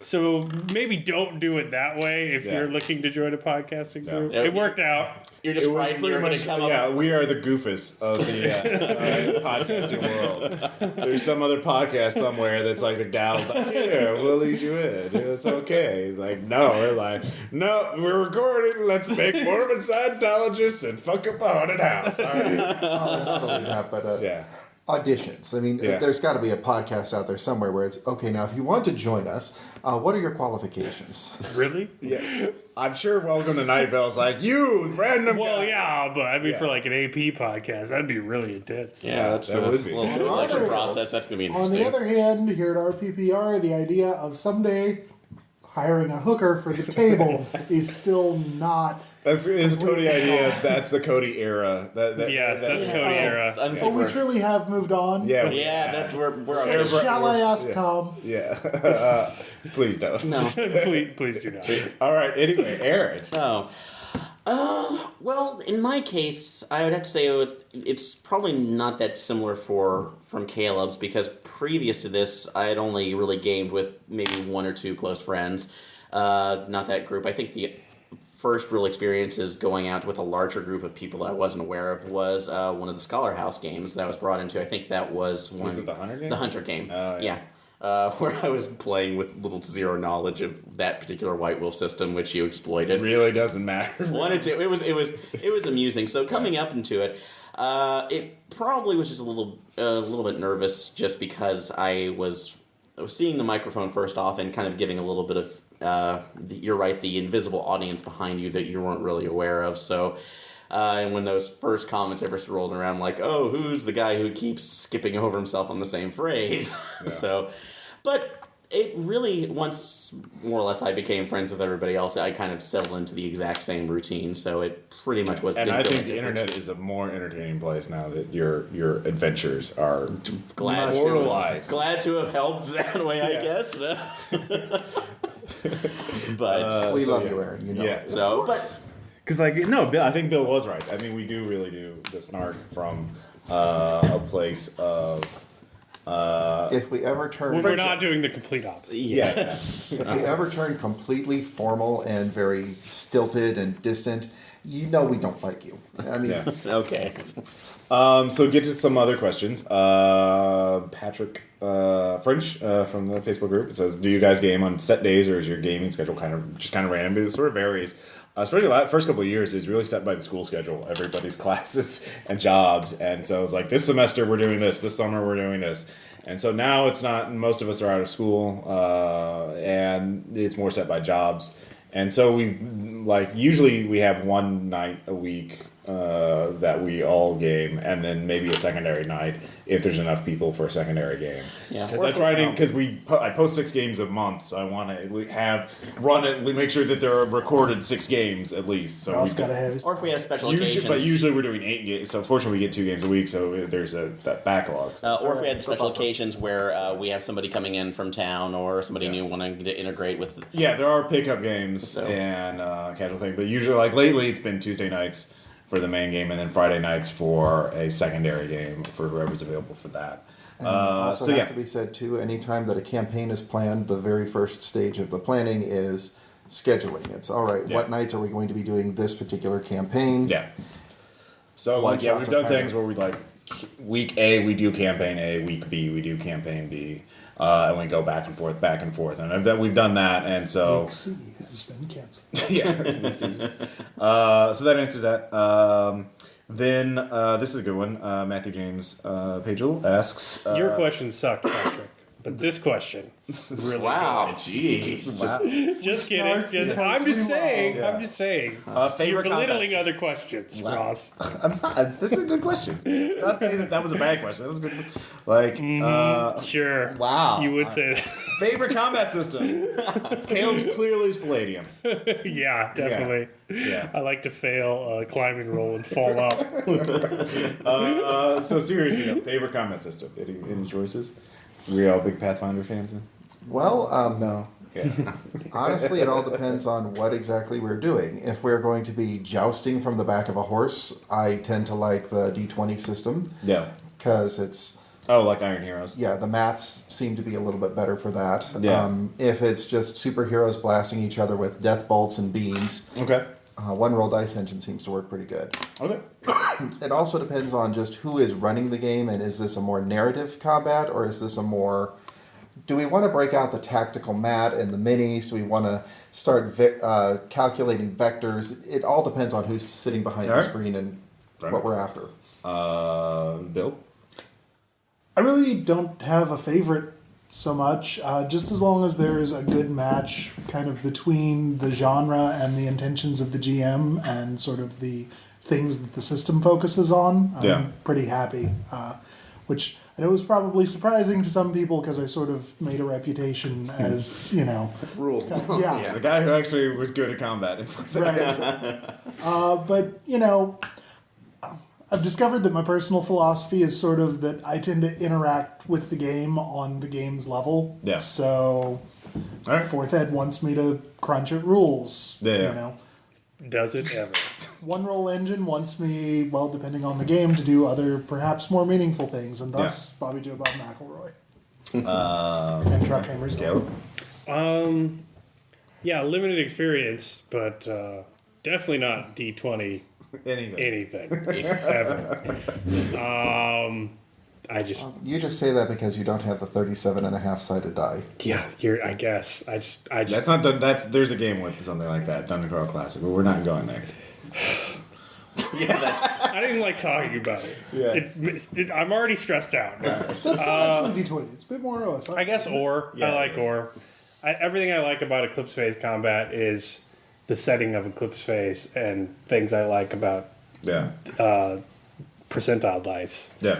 And then you still need to game modifiers like a son of a bitch to do well. So I like Ore because it's just like I can teach Sarah to do Ore. Like put this many dice in your hand, throw them at the table. You're done. Look for matches. Like I can, and it is fast, so you can make other like story and tactical decisions. So personally, I think I really do like Night's Black Agents. I think it as a robust combat system handled the cherries hand cherries. Yes. It was I think it was between shaking his fist and staring at the sky. Well, whatever. That could usually be said about Dad. It's true. So there was narrative. It had caveat caveat to that between too, that we do tactical and have to narrative. point out is Cinematic. different folks for different folks. I mean, we all have our own favorite systems, but we also have our own systems that we dislike. Right. Caleb's dislike for Palladium is legendary. Wow. And sane. Really? Although I think that's more setting than anything else. Take your pick. That setting is insane. All right, it is schizophrenic. Anyway, Nice Black Agent, I felt as a combat system alone. Like if I had to run fights, I would, and I had to choose one system just to run fights, it would be Nice Black Agent. Close second would be Wild Towns because the fight, because it scaled up particularly like the big fight at the end of Tier 1 of the Here's a New Arcadia was really satisfying both narratively and as a game. Like you guys were really into it. It was really challenging, and it was a very dramatic and very satisfying game, I think. And same with Nice Black Agent. So I think those two combat systems are my particular favorites. Yeah. Anyway. And actually, you kind of hit the nail on the head with mine, going back to Wild Talents, because if I have to give a preference, I would rather give narrative over mechanics because tacticals. Yeah, tactical, just because it's a lot more room to stretch out to say what your abilities do, how they will function, how you want them to act in one, with the exception of something like D&D, which unfortunately I've never been able to get to because of the couple times that I have played it, not the fault of any GM who's done it, but I've been looking at my character and then the 5 different cards that are listing out my abilities, I have to tick off what each one's. And I feel far too restrained in that. To attack with my additional notes. Exactly. So, yeah. Well, it's like, do you want this 5 pound? Yeah, it's like, here's the 5 pound list for all your paladin abilities. You don't have most of those because you're at least 5 levels below what you should be. So, my favorite part about D20 combat was in the dark side when Ross's character used like phase slice punch. I'm like, what does that do? And you gave me like a bunch of numbers. I'm like, no, but like, what does it do? Like, physically, what does that look like? And you're like, it does numbers. It throws a nav at you. Clearly, you have discovered the weakness of Forte. And the thing is, it's an improvement on third ed in every way. Like, because that third ed, so. Because third ed, the answer would still be numbers, but if you tried to peel it back and it was a description, it would be, I swung my sword at it. Anyway, so let's see here. This is one. We've already answered how we all met and all that stuff. But Noah Carden also asked, do you have a process for character creation? Tom and Jason went into this, but do you come up with the archetype first, stats and skills, or some sort of combo? Thanks and congrats on 100 episodes. So, I would like to comment on Tom's character creation process. It is ongoing in the midst of other games. Oh my god. He's going to listen to this. Well, no. No, he's not. All right. What if he does? Then it'll be a first. It'll be fine. So, what is your process for character creation? Like, for me, like as I mentioned last time, just to give you an idea, is that I always ask what the party needs, and I make that. So I'll be the heal bot in the D&D game if no one's the cleric or whatever. So that's what I tend to go for. And to elaborate, but yeah, they will. Oh, for me, depending on the game. Depends on whether the system says that you roll the dice first, and where the dice fall, that's with the stats, versus roll the dice and plug them into whichever stat you want. If I'm rolling the dice and I end up with the character who has absolutely no physical strength, no physical endurance, but is really, really charismatic, he is not going to be the gun-toting, knuckle-dragging brute who does or has a one-word vocabulary. I'm going to actually try to make a character that fits the stats a little bit. But I also go with Ross. I try to ask, what does the party need? I try to make a character that fits for that. Yeah. But I also ask a couple of questions that are David questions that just stay in my head. One is, what does this guy look like? Which actor would play this character if this was actually a motion picture? Where is he from? And I do put a little bit of thought into the name. I actually try to find the name that fits the character, and I try to not only match up the name, but I also try to match up the name with the region. I'm not going to grab some guy from Sandusky, Ohio named Mohammed. Well, all right, all the Mohammeds in Ohio are going to be really... Anyway, so... We just lost half our listenership. We probably did. Alienated Muslim community right there. Of Sandusky, Ohio. Yeah, exactly. So, Bill, what about you? Well, not to get too broken record, but I also try to keep at least half an eye towards what does this group need. Yeah. But, you know, depending, I also, try to have some sort of loose, jangly collection of tropes to bring to the table. I mean, you know, looking back at, like, Day After Ragnarok, I really was trying to basically be Baloo from Tailspin. I think you succeeded. Which is to say, actually, what's his ass from Tales of the Golden Monkey, but anyway. Yeah. But bring some sort of conceptual idea to the table, and then have it kind of halfway work in the system. Well, I mean, if this was a drama system game and we're talking about my dramatic polls during character creation, one side would probably be innovation because I'm trying to push myself to do things I haven't done before. Yeah. And then, of course, the other side would be total predictability because I always fail and end up making an objectivist manipulator. Like, Vo was my attempt to be like utter barbarian, and in the first episode, I scammed everyone in all of not China into buying religious iconography that I had created. That was my attempt to play the dumb barbarian character. I became an evangelical faith healer for money. You're selling yourself short, Caleb. I think you succeeded in the innovation end with El Mariachi. El Mariachi, yeah. Egoist. I can do egoist. Yeah, I can do that too. But yeah, that's usually it. I'm like, I want to play something I haven't done before, and then they always end up being objectivist psychos. Everyone knows habits. I mean, I try to make new characters, but they always have sort of similar theme. Mental instability seems to be reoccurring in my characters. Holy shit, Chan. So much mental instability. It just makes poor decisions. And that escalates. But that's an RPPR. And Bartleby and Wizard. So yeah, that's it. I'm just like, this time it's going to be different. No, it's not. But you try. I do try. I do make it Aaron, this is Caleb's. I asked myself one question: can I use a computer? If the answer is no, oh God, what am I going to do? Run out into the night and die? Apparently so. If I can't use a computer, screw it. I'm dying as early as possible. There could be a computer in the woods. In all seriousness, it does go, to continue the skipping portion of the record. What does the group need? Hope it's a techie. Hope it is a techie again. If it's back in the 1920s, maybe I can be a mechanical engineer. If not, just continuing that that thread. No, but in all seriousness, seeing what I can do, what would be most interesting in the group dynamic? If it's like who will, in any case, who will generate the most drama, comedy? What will make it the most fun for everybody to be around if I can try. So you really succeed on that. So if I can dovetail onto that one. Basically, if we get told as a group, this is going to be a game involving killing werewolves. So my mental process will go, we will need somebody who knows that werewolves can be killed by silver bullets. We will need somebody who knows how to make the silver bullets. We'll need somebody who can get the stuff to make the silver bullets, and we'll need somebody to fire the silver bullets. Right. And then I look around the table and figure out who am I going to be playing with and who's going to be taking what. Aaron is making the silver bullets. Tom is shooting them.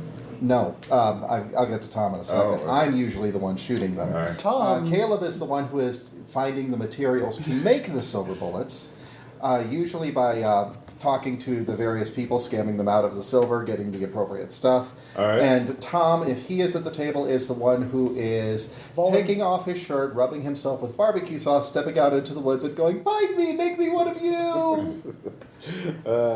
I would just like to note, using that previous example, that I at no point consider what the group needs. And that if we were playing Cycle of the Werewolf, I would be the one who's like, I'm going to be a paraplegic boy.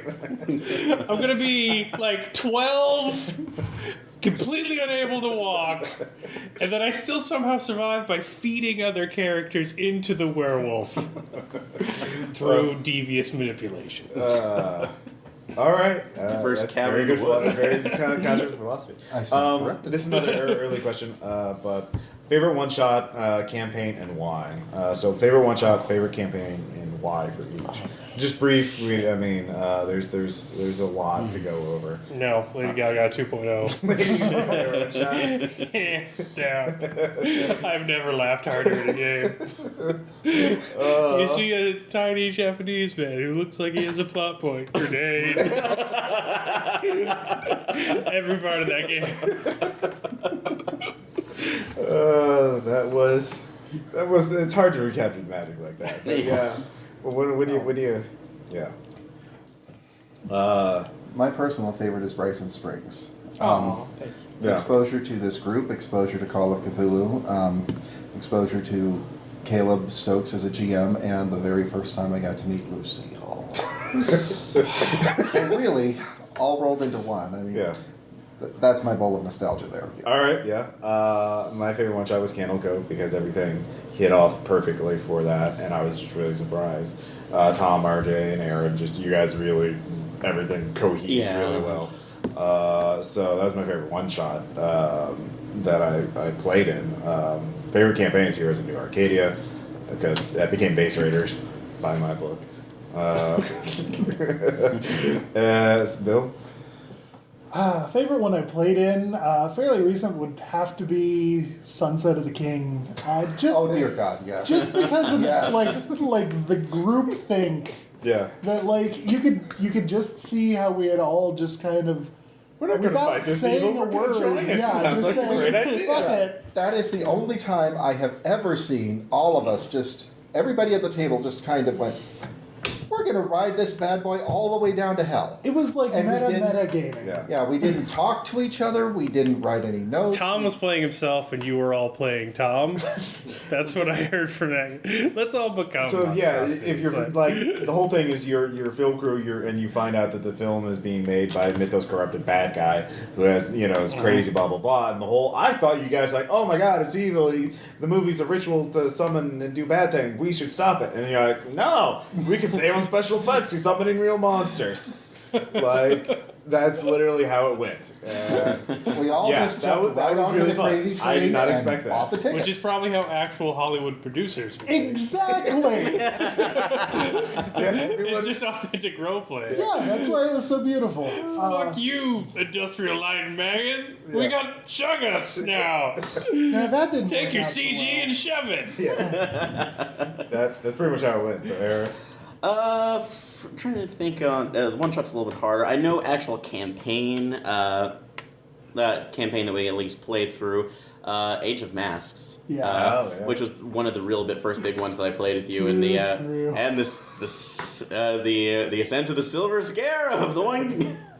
Invisible in the police station. Invisible in the police station, but I really did love that was like the first real thing of seeing Carcosa introduced into one of the games that merged really well in the fact that it was giving people superpowers. In the previous segment, one of the other games, aside from Candle Cove, that I ran was the Night Mall, because that was when that's what got hooked me on Carcosa, was the mall cops finding out that they're really Delta Green agents in Carcosa. Spoiler. I was like, holy shit, this is fun. I can run this into the ground. And I still haven't even gotten that far yet. So I think I can get some more mileage out of it. And for one shots, if I have to make a pick that just had a lot of mileage and fun, the Sentai Warriors from a Road Trip. Oh, yeah. And that was kind of the one shot that we pulled off with that, since that spawned Broken Toy for Your Broken Home. I think that's also on B-Sides Volume 1. So, although, I would like to tack on to my previous... It just didn't occur because it wasn't, isn't really a conventional game, but Action News 6. The Legend of Ramble Turducken. Man Rooster. I'd mention that game if I could remember it. Were you that drunk? I don't know what you're talking about. It was fun. You should listen to it sometime. You might be surprised. I couldn't make it through. I was pretty embarrassed. When talking about campaigns, I really can't answer that because I've had so much fun in every campaign. Yeah. If I were to pick, it would be a toss-up between Iron Heroes and Better Angels. Because I have a scribe and a grapple cannon. And great people to have fun with those toys with. Better Angels, I think that's my favorite campaign to play through. That or No Evil, but both of those, as a player, have been the best. I really like Tribes. I like the setting, and then I could just play Nice Black Agents forever. Yeah, I fucking love. It's pretty much the bee's knees, and deal with that. So this has been a good set. We'll come back with more questions, and yeah. Up next, the weather.